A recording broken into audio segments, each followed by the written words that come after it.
আসসালামু আলাইকুম এভরিওয়ান, কেমন আছেন সবাই? আশা করি অনেক ভালো আছেন। তো দেখতেই পারতেছেন 2026 সালের সিলেবাস অনুযায়ী পদার্থবিজ্ঞান পরীক্ষা, সময় 25 মিনিট, পূর্ণমান 25, বিষয় কোড 136, সেট কোড হচ্ছে খ। তো আপনারা যেখান থেকে ভিডিওটি দেখতেছেন অবশ্যই ভিডিওটিকে শেয়ার করে দিবেন, কেননা নতুন কোনো এবং ভিডিওটি দেখে ইউটিউব থেকে দেখলে চ্যানেল সাবস্ক্রাইব করবেন এবং ফেসবুক থেকে দেখলে অবশ্যই ফলো দিবেন, কেননা নতুন কোনো ভিডিও ছাড়লে দ্রুত যাতে আপনার কাছে চলে যায়। প্রশ্ন 2026 সালের সিলেবাস অনুযায়ী কী ধরনের প্রশ্ন হবে তার অনুযায়ী আমি একটি পূর্ণাঙ্গ সাজেশন তৈরি করছি। তো চলুন আমরা সেই সাজেশনটি আগে দেখে রাখি। এই সাজেশনগুলো পড়ার পর তারপর যদি কোনো প্রকার প্রশ্ন ফাঁস হয় তাহলে আপনারা অবশ্যই কমেন্ট করে জানাবেন যে আমি এই বোর্ড থেকে দেখতেছি, এবং ফেসবুক থেকে দেখলে অবশ্যই ফলো এবং ইউটিউব থেকে দেখলে সাবস্ক্রাইব করেই তারপর বলতে হবে যে আমি এই বোর্ড থেকে দেখতেছি। তাহলে এটি যদি পাই তাহলে আমি দেওয়ার চেষ্টা করব। তো চলুন আমরা দেখে আসি। আমি আবার একবার বলতেছি, যারা ফেসবুক থেকে দেখতেছেন অবশ্যই ফলো করতে হবে এবং ইউটিউব থেকে দেখলে সাবস্ক্রাইব করে বলতে হবে বোর্ডের নাম। তো চলুন আমরা আগে সাজেশনগুলো দেখে আসি কি কি করতে হবে। তো ফার্স্ট অফ অল আমি এখানে আপনারা দেখে রাখবেন 10 অধ্যায় থেকে না গিয়ে আমরা প্রথম অধ্যায় থেকেই আসি একদম। প্রথম অধ্যায়ের আপনারা এই প্রশ্নগুলোতে পড়বেন যে জ্ঞানমূলক প্রশ্নের জন্য রাখছি পরিমাপ কাকে বলে, মৌলিক রাশি কাকে বলে, পরিমাপের একক, মাত্রা কাকে বলে, ভার্নিয়ার ধ্রুবক কাকে বলে, স্ক্রু গেজের লড়াঙ্ক কাকে বলে, পিস কাকে বলে। অনুধাবনমূলক প্রশ্নের জন্য মৌলিক রাশি ও লব্ধ রাশির মধ্যে দুটি পার্থক্য লিখো, পরিমাপের এককের প্রয়োজনীয়তা ব্যাখ্যা করো, ক্ষমতার একটি লব্ধ রাশি ব্যাখ্যা করো। এরকম আপনারা এই প্রশ্নগুলো পড়বেন। ঘর জন্য রাখছি। এবং দ্বিতীয় অধ্যায়ের জন্য স্মরণ কাকে বলে, গড়বেগ কাকে বলে, মন্দন কাকে বলে। এরপর যদি আরও দেখি আমরা ঘূর্ণন গতি কাকে বলে, স্পন্দন গতির সংজ্ঞা, পর্যাবৃত্ত গতি কাকে বলে, ভেক্টর রাশি কাকে বলে, দ্রুতি কি, বেগ কাকে বলে, সুষম বেগ, ত্বরণ কাকে বলে, সুষম ত্বরণ, পড়ন্ত বস্তুর প্রথম দ্বিতীয় তৃতীয় সূত্র তিনটাই পড়তে হবে। গ্যালিলিওর যে তিনটা সূত্র তিনটাই পড়তে হবে। অনুধাবনমূলক প্রশ্নের জন্য এ মহাবিশ্বের সকল স্থিতি আপেক্ষিক, সকল গতি আপেক্ষিক ব্যাখ্যা করো। এই প্রশ্নটি খুবই ইম্পর্টেন্ট। তারপর দেখতে পাচ্ছেন এগুলো পড়বেন আপনারা। ঘর জন্য রাখছি গ্রাফ তম সেকেন্ড, ঘর জন্য এই প্রশ্নগুলো পড়বেন। এরপর যদি আমি আরও রাখি, এইখানে দেখতে পাচ্ছেন 3 অধ্যায়ের জড়তা স্পর্শ বল কাকে বলে, অসাম্য বল, সাম্য বল কাকে বলে, ভরবেগ কাকে বলে, ভরবেগের সংরক্ষণশীলতার সূত্র যেটি, এটি আসার সম্ভাবনা খুবই বেশি। এটি খ নম্বর প্রশ্ন আসতে পারে। নিউটনের গতি দ্বিতীয় সূত্র, নিউটনের গতির 3টা সূত্রই পড়বো আমরা। গতি দ্বিতীয় সূত্রটি ক খ গ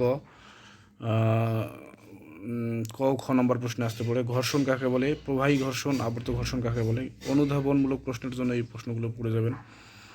অনুধাবনমূলক প্রশ্নের জন্য এই প্রশ্নগুলো পড়ে যাবেন। এরপর এটি হচ্ছে দ্বিতীয় অধ্যায়। এরপর যদি আমরা আরও দেখি, ঘর জন্য এগুলো রেখে দিছি। মিলিত দিক নির্ণয়। তারপর হচ্ছে চতুর্থ অধ্যায় যদি দেখি, কাজ কাকে বলে, গতিশক্তি কাকে বলে, যান্ত্রিক শক্তি কাকে বলে, কর্মদক্ষতা, বিভব শক্তি, নবায়নযোগ্য শক্তি কাকে বলে, কন্ট্রোল রড কাকে বলে। অনুধাবনের জন্য এই প্রশ্নগুলো রাখছি, এই প্রশ্নগুলো পড়ে যাবেন চতুর্থ অধ্যায়ের। এরপর ঘর চতুর্থ অধ্যায়ের আরও 2, 14, 15 নম্বর প্রশ্ন আছে, এগুলো দেখবেন। কর্মদক্ষতার মান 1-এর বেশি হয় না কেন ব্যাখ্যা করে, এটি আসার সম্ভাবনা আছে বেশি। এই যে ঘর জন্য শক্তির নিত্যতার সূত্র বলবে, একটা উদ্দীপক দেবে যেটি শক্তির নিত্যতার সূত্র মেনে চলে কিনা, এরকম অথবা ঘ নম্বর প্রশ্নে আসতে পারে। তারপর মোটর স্প্রিং সম্পর্কে পড়বেন। 7 নম্বর অধ্যায় তরঙ্গ বেগ কাকে বলে, কম্পাঙ্ক, বিস্তার, দশা, তরঙ্গ কি, অনুদৈর্ঘ্য কি, তরঙ্গ দৈর্ঘ্য কাকে বলে, প্রতিধ্বনি কাকে বলে, শব্দের প্রাবল্য, শব্দের তীক্ষ্ণতা কাকে বলে, শব্দের পিস কাকে বলে আসতে পারে, টিম্বার কাকে বলে আসতে পারে। অনুধাবনের জন্য এই প্রশ্নগুলো রাখছি, এই প্রশ্নগুলো আপনারা পড়বেন। এটি 7 অধ্যায়। এরপর যদি আমরা 8 অধ্যায়ে যাই, আলোর প্রতিফলন, সেখানে যদি আমরা দেখি ফোকাস কাকে বলে, আলোর প্রতিফলন কাকে বলে, আলোর প্রতিফলন সূত্র, আলোর প্রতিফলনের যে সূত্র দুইটাই পড়ব। ঠিক আছে। আপাতন কোণের সাইন প্লাস প্রতিসরণ কোণের সাইন সমান, এটি প্রথম সূত্র। দ্বিতীয় সূত্র এবং প্রথম সূত্রটি হচ্ছে আপাতিত রশ্মি, প্রতিফলিত রশ্মি এবং আপাতন বিন্দু বিলম্ব একই সমতলে অবস্থান করে।